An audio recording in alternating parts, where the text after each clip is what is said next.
తెలుగు సాహిత్యాన్ని అధ్యయనం చేసినటువంటి అందరికీ కూడా నమస్కారం. ఇంతవరకు మీరు అధ్యయనం చేసినటువంటి మీ యొక్క ఆ జ్ఞానాన్ని ఒక్కసారి పునర్పరిశీలన చేసుకొని మీ యొక్క మస్తిష్కంలో ఎంతవరకు మరి ఆ జ్ఞానం భద్రపడి ఉన్నది. ఒకవేళ ఎగ్జామ్లో ఆ యొక్క ఎగ్జామినర్ మిమ్మల్ని ప్రశ్నలు సంధించినప్పుడు మరి వాటికి మీరు ఏ విధంగా కరెక్ట్ ఆన్సర్ చేస్తున్నారు, ఇందులో ఏమైనా లోపాలు ఉంటే మరి ఒకసారి మీరు పునర్పరిశీలన చేసుకొని సవరించుకునే విధంగా ఒక్కసారి జ్ఞానాన్ని పరీక్షించుకునేలాగా ప్రతిరోజు ఒక కాన్సెప్ట్ తోటి మరి నేను మీ ముందుకు రాబోతున్నాను. ఈరోజు అలంకారాల నుంచి కొన్ని ప్రశ్నలు నేను ఇప్పుడు సంధించబోతున్నాను. ఇక్కడ చూడండి, అలంకార సాంప్రదాయానికి ఆద్యుడు అనేటువంటి ప్రశ్న మనకు కనిపిస్తూ ఉంది. ప్రతి కాంపిటేటివ్ ఎగ్జామ్లో కూడా ఖచ్చితంగా ఇచ్చినటువంటి 4 ఆప్షన్లను కూడా పూర్తిగా పరిశీలించాలి. అందులో నుంచి ఆ యొక్క ప్రశ్నకు మరి సరిపోయే సమాధానం కూడా ఎంచుకోవాలి. ఇందులో 4 ఆప్షన్లు మీరు గమనించండి. 4 ఆప్షన్లు గమనిస్తే ఇందులో మరి కరెక్ట్ ఆన్సర్ వచ్చేసి మీకు అర్థమవుతూ ఉంటుంది. దండి, ఆనందవర్ధనుడు, ధనుంజయుడు, బాంహవుడు అనేటువంటి ఇచ్చినప్పుడు ఇక్కడ కరెక్ట్ ఆన్సర్ మరి డి బాంహవుడు అవుతుంది కదా. అదేవిధంగా శబ్దాలంకారానికి ఉదాహరణ అన్నాడు.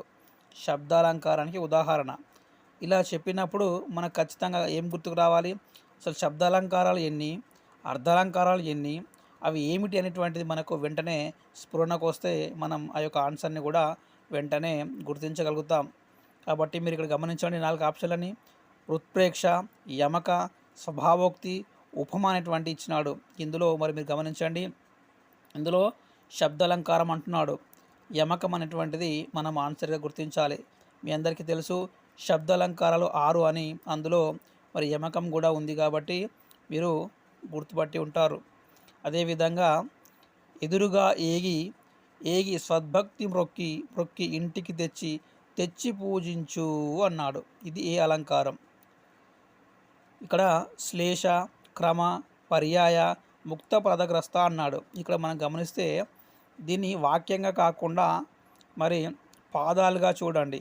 ఎదురుగా ఏగి అనేటువంటిది కామ పెట్టాడు కాబట్టి అక్కడికి ఒక పాదంగా దాన్ని భావించి మళ్ళీ రెండవ పాదంగా ఏగి సద్భక్తి మ్రొక్కి, తర్వాత మ్రొక్కి ఇంటికి తెచ్చి తెచ్చి పూజించు అన్నాడు. అంటే ఒక పాదం ముగిసిన తర్వాత ఆ ఏదైతే పాదములో అక్షరము చివరి అక్షరం ఉందో మళ్ళీ తిరిగి అదేటువంటి అక్షరం కానీ అదే కానీ పదంతో కానీ తిరిగి మరి ఇక్కడ ప్రారంభమవుతూ ఉంది కాబట్టి ఇది ఏమవుతుంది, ముక్త పదగ్రస్తము అంటున్నాడు. అంటే మీకు స్ఫురణకు రావాలి వెంటనే, విడిచిన పద భాగము అనేటువంటిది మనం వెంటనే స్ఫురణ తెచ్చుకొని ఆ యొక్క ఆన్సర్ను మనం పెట్టాలి. ప్రతిదానికి ఇలా మనం ఆలోచిస్తూ ఉండాలి. అదేవిధంగా వాక్యాలకు బింబ ప్రతిబింబత్వ భావం ఉంటే అది ఏ అలంకారం అడుగుతున్నాడు. వాక్యాలకు బింబ ప్రతిబింబత్వ భావం అంటే అన్నాడు. కాబట్టి ఇక్కడ మనకు 4 ఆప్షన్లు దృష్టాంత, ఉపమ, అర్ధాంతర న్యాస, రూపకాన్ని ఇచ్చినప్పుడు ఖచ్చితంగా మనకి ఇక్కడ దృష్టాంతం అనేటువంటిది కరెక్ట్ ఆన్సర్ అవుతుంది. అదేవిధంగా సామాన్యాన్ని విశేషణము చేత, ఇక్కడ చూడండి, సామాన్యాన్ని విశేషము చేత కానీ విశేషణాన్ని సామాన్యము చేత కానీ సమర్థించడం.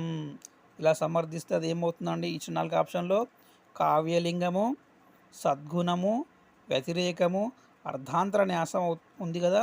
కాబట్టి ఇది ఖచ్చితంగా అర్ధాంతర న్యాస అలంకారం ఇస్ కరెక్ట్ ఆన్సర్. అదేవిధంగా కమలాక్షు నరిపించు కరములు కరములు ఇందలి శబ్దాలంకారం అంటున్నాడు. అతనే చెప్పాడు శబ్దాలంకారం.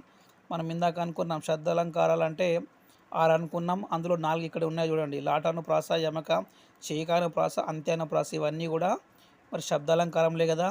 ఇందులో మరి ఈ వాక్యానికి సరిపోయే అలంకారం ఏది అంటే చూడండి, లాటాను ప్రాస కరెక్ట్ అవుతుంది మనకు. లాటాను ప్రాస నిర్వచనం మీ అందరికీ తెలుసు అనుకుంటాను.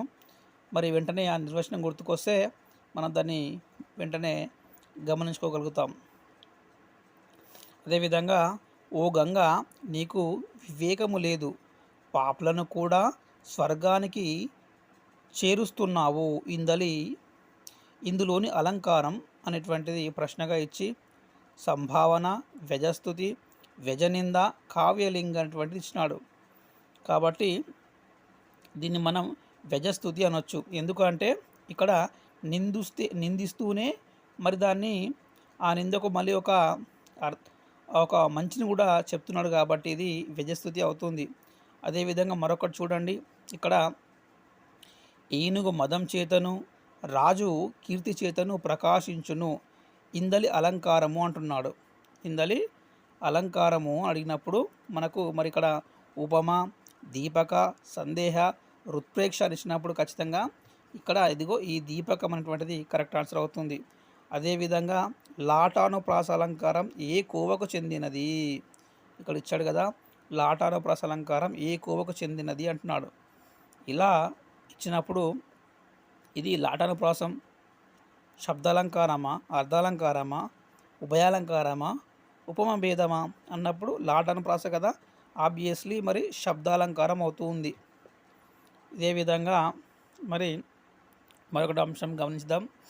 ఇక్కడ చూడండి, రెండు హల్లుల జంటలు అవ్యవధానంగా అనేక సార్లు రావడం. రెండు హల్లుల జంటలంట అవ్యవధానంగా అనేక సార్లు రావడం అనేటువంటిది మనకు ఏమవుతుందండి, వృత్యానుప్రాస అలంకారం అవుతూ ఉందా, లేకపోతే అంత్యానుప్రాస అలంకారమా, లాటానుప్రాసమా, చేకానుప్రాస అలంకారమా అన్నప్పుడు హల్లుల జంట అంటున్నాడు. వ్యవధం లేకుండా అనేక సార్లు అంటున్నాడు కాబట్టి మరి ఇది ఆలోచించండి. ఆబ్వియస్లీ ఇది చేకానుప్రాస అలంకారం అవుతూ ఉంది. ఈ విధంగా మరి మీ యొక్క జ్ఞానాన్ని పరిశీలించుకొని ఇందులో మీరు ఏమైనా గుర్తించలేకపోతే ఎందుకు గుర్తించలేకపోతున్నారు, మరి యొక్క ఆ వాక్యాలకు మరి ఆ అలంకారాల యొక్క నిర్వచనాలలో ఇబ్బంది పడుతున్నారా, లేక ఉదాహరణలు ఇబ్బంది పడుతున్నారని మరొకసారి పునర్పరిశీలన చేసుకొని మీ యొక్క ఆ మేధాశక్తిని పెంచుకొని మరి ఎగ్జామ్లో మీరు దిగ్విజయులుగా గెలుపొందాలని కోరుకుంటూ, ప్రతిరోజు కూడా ఒక కాన్సెప్ట్ తోటి మీ ముందుకు వచ్చి పూర్తిగా ఆద్యాంతం ఆ యొక్క డిఎస్సిలో ఉన్నటువంటి సిలబస్ను మొత్తం కవర్ చేసే విధంగా ఈ విధంగా క్వశ్చన్ రూపేణ ఖచ్చితంగా మీ ముందుకు రావాలనుకుంటున్నాను. ఈ వీడియో మీకు నచ్చితే ఖచ్చితంగా 10 మందికి షేర్ చేయండి, లైక్ చేయండి, అందరికీ కూడా తెలియజేయండి. ధన్యవాదములు.